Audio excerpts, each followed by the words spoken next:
and welcome back to Sonic the Hedgehog 1. In the last part, we had taken a splash and got our feet wet in Labyrinth Zone Act 1. But now in Act 2, things are getting a little more challenging. Like that. Oh, look, the spike glitch. What is that? Was a glitch?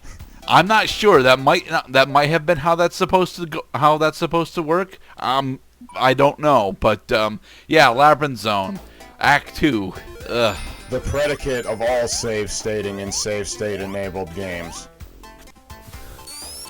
Oh yes. Honestly, the infinite vertical tunnel is not the big problem for Labyrinth Zone Act 2. The big problem for Labyrinth Zone Act 2 is the fact that not only are we underwater for significantly longer than we were last time, but now we have to actually, skillfully navigate through the underwater segments. And even when you are invincible, you can still drown as Sonic here. Alright, well, being invincible will help you with those guys, this shit, that shit,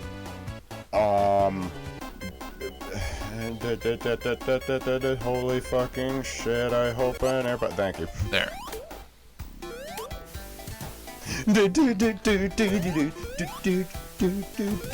So, why did Eggman put grounders in Labyrinth Zone? Well, because we are drilling, of course. It's a... What is Eggman drilling in Labyrinth Zone for? For the Pharaoh sarcophagus. We're not in Egypt. We're... let me think. Given the decorations on the wall... We could be in one of two places. We could be in one of the 50 national parks in the contiguous United States of America, or we could be in Australia. No, I don't think we're in Australia because that specifically looks like a horned boar, and and a boar deity, that would have to be, like central / Eastern Europe. Well, I was gonna say Africa. I don't think most African religions actually have boar deities. Well, I'm not talking about religions. I'm just talking about the fauna. But our fauna is mostly roboticized. I mean, No. Well, I mean, yes, now, because Dr. Robotnik took over with Jim Carrey. He said that my movies weren't funny enough. For the record, I still have not seen this new Sonic movie. Supposedly it's good, though. Well, I hope that the scenes with Jim Carrey are at least funny. Jim Carrey loves playing characters that are over the top. That's his whole shtick. For the record, what animals are in these grounders and Orbinauts? Penguins, raccoons. No, not raccoons. Squirrels. The gray ones are squirrels. Bunny rabbits.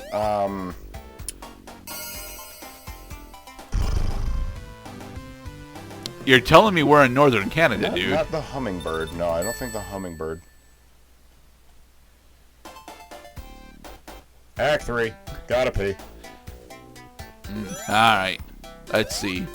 That was most certainly a gray squirrel, which would actually put it in Canada quite nicely. Welcome to the endless waterfall of eternal peril. And again, this part of the level is not honestly all that bad. All you have to do is figure out where you need to jump and when, and you can get through this relatively easily. It might take the unsuspecting 8-year-old child a few times before he realizes that you can't actually go down to win. Yeah, because it's just an infinite hole. After the third loop, after the third loop, I would suspect that most players would actually start understanding that it's an infinite loop. But well, that's okay. So how long were you running up the Power Star staircase in Super Mario 64 before you realized, yes, indeed, I do need 70 Power Stars in order to overcome this illusion? Having never gotten enough Power Stars to get that far into the game, 1 minute. 1 minute? Yeah, that sounds about right. And after 1 minute, you turn around and you realize that you've been falling down the exact same waterfall on the same two plinths for the past 60 seconds in quick succession. Jesus. Now, do you have to input a command in order to let go, or does Sonic let go on his own? You press the jump button. Okay. And if you don't press the jump button, then your drowning timer is going to take on seconds. Okay. How long does Sonic actually have with a single air bubble? Is it 30 seconds? It appears to be somewhere between like 20 and 30 seconds. Okay. It's just one of those things. It's like taking lead elixir in Bloodborne, because I've been playing a lot of PvP lately. Like, it took me the longest time to realize, oh wow, it actually does take 30 seconds. You know how I learned that? Watching the video playback. After all these years. They reset the entire track after the drowning music? Well, actually, you don't even have to reach the drowning music. You just have to be so close to getting to the drowning music that when you do take an air bubble, it also will reset the MIDI track. Wow. Because the game was pretty sure that you were boned. Hello, Mr. Orbinaut. Goodbye, Mr. Orbinaut. Alright, so we got Emperor Penguins and Gray Squirrels. Yeah, this is Canada. It might. I have decided that Labyrinth Zone is in Canada. Probably closer to Montreal than Saskatchewan. Nah, much closer to Saskatchewan, because Emperor Penguins very specifically would not, be able to survive in southern Canada. I mean, I could see Newfoundland, Nova Scotia, the actual northern regions of Canada that approach the Antarctic, that I'm not so clear on. Here, let's try that one more time. Because yes, they will reset the corks if you miss the timing, which is very nice of them. Because otherwise, you would be screwed. Now keep jumping. This is Act 3. Yes, this is Act 3. Okay, so we are being primed for a very peculiar boss in Sonic the Hedgehog. A boss that you do not actually have to kill. You just have to survive the obstacle course.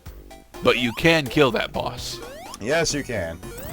This one. Dr. Robotnik turning away, and he's got shit to kill you and to thrill you. Your ring just faded into the wall there.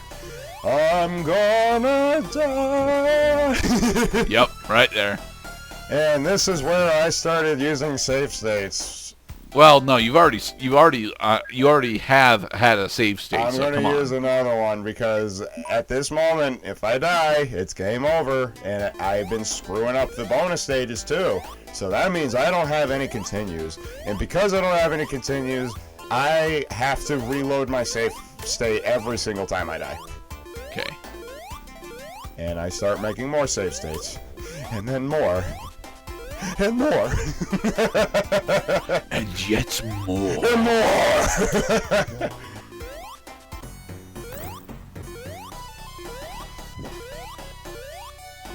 I think I saw a jump cut there, but I'm not sure.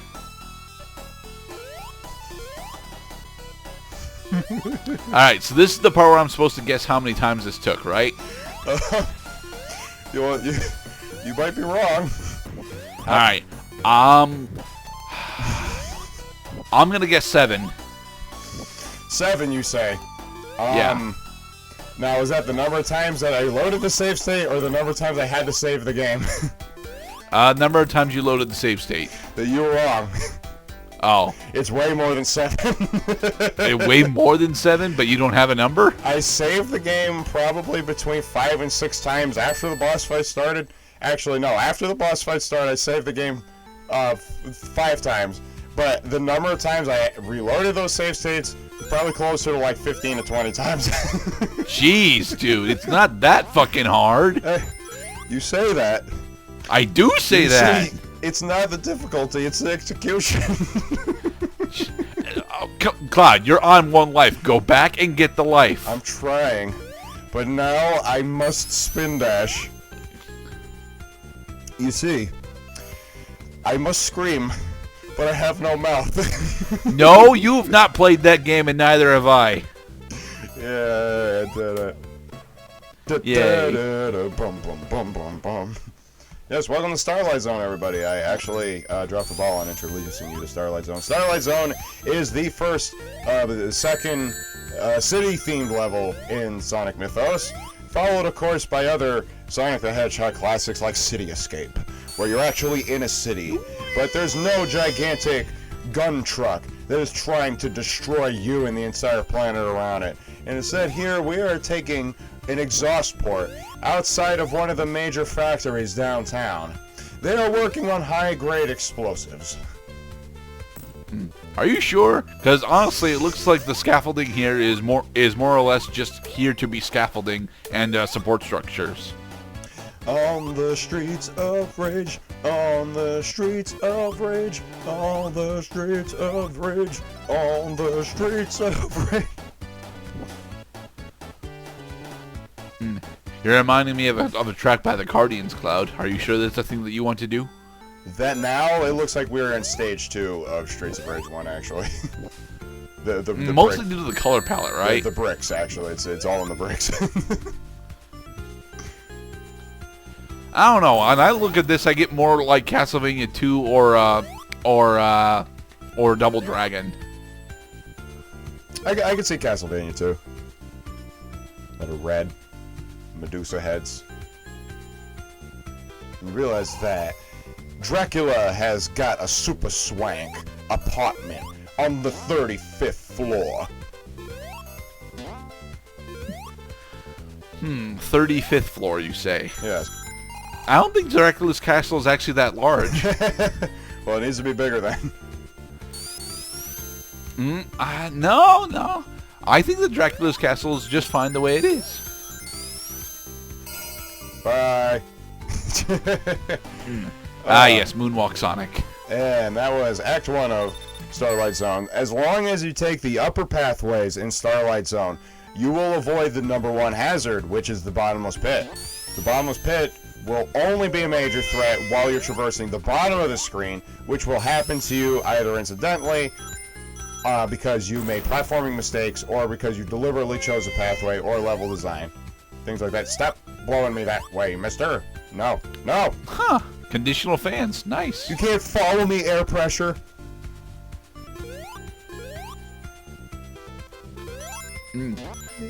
So, what is Sonic's recourse for these Orbinauts?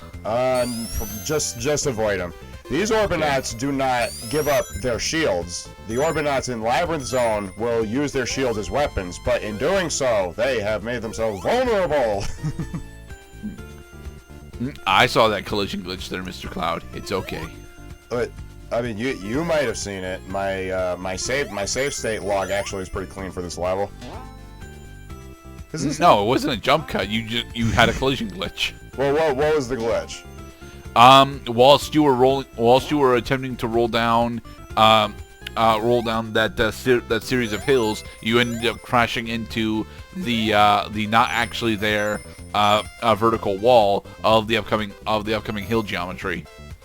That is true. That is a thing that will happen sometimes, is that because of overlapping pathways, you will get caught on the mouth of the pathway, even though it was not your intention to go that way. In the next part, we're going to be cleaning up.